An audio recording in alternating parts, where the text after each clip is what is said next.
بسم اللہ الرحمن الرحیم، ویلکم ٹو دا 204 چینل۔ ہرن اور اللہ تعالیٰ کی قدرت۔ ہرن کی کمر پہ جو پسینہ آتا ہے وہ اس کی ناف میں جمع ہوتا ہے، اور جب دوڑتی ہے تو جو گرد اڑتی ہے وہ پسینے پہ جم جاتی ہے اور وہ کستوری بن جاتی ہے۔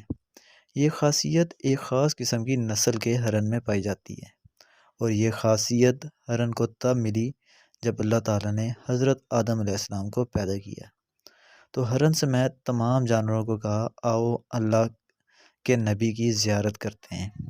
ان سب جانوروں میں ہرن گئی تھی زیارت کرنے کو، تو آدم علیہ السلام نے ہرن کی پشت پر ہاتھ پھیرا، تب سے ہرن کا پسینہ اس کی ناف میں جمع ہو گیا اور اس پہ گرد پڑتی رہی تو کستوری بن جاتی ہے۔ کستوری دنیا کی مہنگی ترین خوشبو ہے، اور کستوری کی جائے تولید ہرن کی ناف ہے۔